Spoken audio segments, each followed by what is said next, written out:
क्या एक डॉक्टर अपने कार्यस्थल में भी सेफ नहीं है? डॉक्टर के साथ तो इस देश में किसी को दया नहीं आता है। हर कोई फ्री का इलाज चाहता है कि 24 घंटे डॉक्टर सेवा पे लगे रहे हमारे, हम लोग उनको मारे पीटे जो करें। अभी जब तक कुछ नहीं हुआ है सेफ फील कर रहे हैं, चलो कुछ नहीं हुआ है, लेकिन कुछ होने का इंतजार करें। और जिस राज्य की मुख्यमंत्री खुद एक महिला है तो वो इसको कवर करना चाह रही है। क्यों करना चाह रही है हम लोग नहीं समझ पा रहे हैं। पहले है कि आप निष्पक्ष जांच करिए, जो आप एविडेंस छुपाने की कोशिश कर रही हैं वो सब बंद करिए।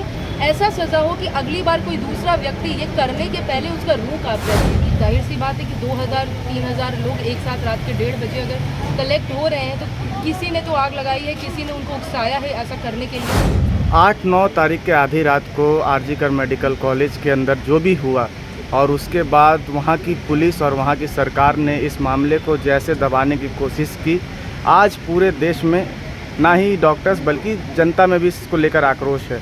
आप लोग आज धरने में बैठे हैं, क्या डिमांड करते हैं? हमारा सबसे बेसिक डिमांड है जो किसी भी इंसान के लिए ज़रूरी है, चाहे वो डॉक्टर हो या ना हो, वो महिला हो या ना हो, सुरक्षा। कार्यस्थल में सुरक्षा, अपने घर में सुरक्षित महसूस जितना करते हैं हम लोग अपना दिन के 24 घंटे में से 16 से 18 घंटा अपने कार्यस्थल में बिताते हैं। आप लोग भी मीडिया पर्सन हैं, आप लोग भी बिताते होंगे, और भी लोग हैं किसी भी वर्ग में किसी भी क्षेत्र में जो काम कर रहे हैं, चाहे वो लेबर हो, वकील हो, टीचर हो, मैं नाम नहीं लेना चाहती हूँ, हर कोई अपने कार्यस्थल में सेफ फील करना, सुरक्षित रहना। वो महिला डॉक्टर ड्यूटी पर थी, ड्यूटी पर उसके साथ बिल्कुल निर्मम तरीके से बलात्कार हुआ और उसे मारा गया। सिर्फ मर्डर नहीं हुआ है, उसकी डेड बॉडी को तोड़ दिया गया है, मतलब उसको टॉर्चर किया गया है। हमारा आक्रोश इस बात पर है कि क्या एक डॉक्टर अपने कार्यस्थल में भी सेफ नहीं है? वो डॉक्टर जो नाइट ड्यूटी कर रही थी, किसी मरीज़ की सेवा कर रही थी, किसी मरीज़ की जान बचा रही थी और उसकी जान को ऐसे खतरा हो गया। ये किसी के भी साथ हो सकता है, कहीं भी हो सकता है। हमें हमारे कार्यस्थल पर सुरक्षा चाहिए। अगर हम एज डॉक्टर सेफ नहीं फील करेंगे तो आपका क्या इलाज करेंगे? मैं एक एग्जांपल देती हूँ कि रात के 12 बजे 1 बजे अगर किसी को इमरजेंसी हो और मुझे डर लगे कि शायद मैं जाऊँ तो मैं ही मारी जाऊँ, तो मैं उसकी जान क्यों बचाने जाऊँगी?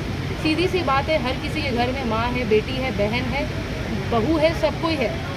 किसी भी स्त्री को ये कोई नहीं डिज़र्व करती है कि उसके साथ ऐसा बर्ताव हो, और ख़ास करके वो डॉक्टर है। पब्लिक ये ना सोचे कि डॉक्टर ये मुहिम इसलिए निकाल रहे हैं क्योंकि वो डॉक्टर थी, वो स्त्री थी। पहले डॉक्टर तो थी ही, स्त्री थी। डॉक्टर के साथ तो इस देश में किसी को दया नहीं आता है। हर कोई फ्री का इलाज चाहता है, फ्री की सेवा चाहता है, हर चाहता है कि 24 घंटे डॉक्टर सेवा पे लगे रहे हमारे, हम लोग उनको मारे पीटे जो करें।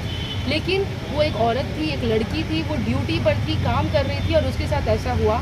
और जिस राज्य की मुख्यमंत्री खुद एक महिला हैं, वो कहती हैं कि इसको मतलब वो इसको कवर करना चाह रही हैं। क्यों करना चाह रही हैं हम लोग नहीं समझ पा रहे हैं। अगर कुछ गलत हुआ है तो उसको सामने लाइए, उसको जो है उसके गुनहगार उनको पकड़िए, सज़ा दीजिए।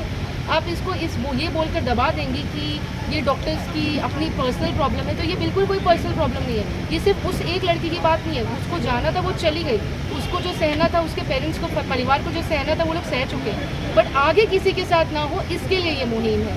और इसलिए ना हम लोग ये बिल्कुल नहीं चाहते हैं कि हम लोग वेट करें कि अब यहाँ भी कुछ होगा तब हम लोग कुछ करेंगे। जब हो गया है तो अब इंतज़ार नहीं करेंगे कि हम में से किसी के साथ ऐसा कुछ हो। तो बस यही हमारी मांग है कि हम लोगों को सुरक्षा दिया जाए, मेडिकल प्रोटेक्शन एक्ट लगाया जाए और इन जनरल जहाँ भी महिलाएं हैं उनको सुरक्षा प्रोवाइड किया जाए। देखिए, सुरक्षा की बात पे गार्ड है, लेकिन जो हमको सबसे बेसिक आवश्यकता है वो है एक अच्छा डॉक्टर्स रूम, एक चेंजिंग रूम, एक वॉशरूम, जो कि ये क्योंकि पुरानी बिल्डिंग है, आप लोगों को जानकारी है कि यहाँ पे उस तरीके से उपलब्ध नहीं है। हम लोग भी यहाँ पे नाइट ड्यूटीज़ करते हैं, हम लोग भी यहाँ पे देर रात तक ड्यूटीज़ करते हैं। हॉस्टल की सुविधा नहीं है एमजीएम कॉलेज में, जिसकी वजह से हम लोग बाहर रहते हैं। रात को ड्यूटी ख़त्म होती है हमारी, हम लोग को वापस अपने घर जाना होता है। क्या सेफ्टी है, हम लोग कुछ नहीं कह सकते। अभी जब तक कुछ नहीं हुआ है सेफ फील कर रहे हैं, चलो कुछ नहीं हुआ है, लेकिन कुछ होने का इंतज़ार करें कि कुछ हो जाए। उस दिन कुछ होगा यहाँ पे, पहले से ही प्रोवाइड होना चाहिए ना। जो डॉक्टर अगर 24 घंटे 48 घंटे 72 घंटे ड्यूटी कर रहे हैं, क्या एक बेसिक कुर्सी का, एक बेसिक बाथरूम का भी राइट नहीं है कि एक मतलब एक वॉशरूम तक हो उसके लिए? ये बेसिक, सबसे बेसिक तो यही बात है। देखिए, सबसे बड़ी बात तो है कि जब तक गुनाह साबित नहीं होता है, किसी को भी दोषी कहना मतलब बिल्कुल भी जायज़ नहीं है। हम लोग इसकी निष्पक्ष जांच चाहते हैं, ट्रांसपेरेंट जांच चाहते हैं, चाहे वो सीबीआई करे या स्टेट पुलिस करे।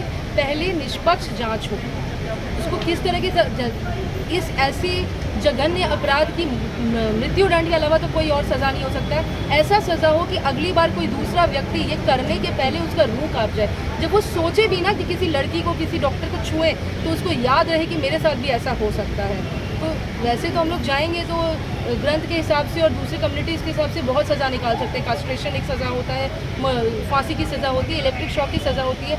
बात वो नहीं है। पहले है कि आप निष्पक्ष जांच करिए, जो आप एविडेंस छुपाने की कोशिश कर रही हैं वो सब बंद करिए। आप असली क्रिमिनल को, असली जो है गुनहगार, उसको पकड़ के लाइए और उसको सही से सही सज़ा दिलवाइए। जी, अब ऐसा है कि अब ये तो CBI जांच करेगी। जाहिर सी बात है कि 2000-3000 लोग एक साथ रात के 1:30 बजे अगर कलेक्ट हो रहे हैं तो किसी ने तो आग लगाई है, किसी ने उनको उकसाया है ऐसा करने के लिए, क्योंकि किसी का इससे कोई पर्सनल लेना देना तो नहीं था। अब वो 2,500-3,000 लोगों का तो रिश्तेदार नहीं हो सकता है वो क्रिमिनल जो भी था। तो वो एक क्रिमिनल को बचाने के लिए नहीं है, वो एक पूरे सिस्टम को बचाने के लिए है। तो अब ये CBI का काम है, ये पुलिस का काम है कि वो इस चीज़ को खोजे, पता करे कि क्यों हो रहा है। सबसे बड़ी बात है कि वंस अगेन डॉक्टर ही गिराया, डॉक्टर को ही फंसाया गया। उतनी लड़कियों को हॉस्टल में बंद करके बेचारी अपनी जान बचा रही थी। वो सब कोलकाता की नहीं थी, सब वेस्ट बंगाल की नहीं थी, अलग अलग राज्य से।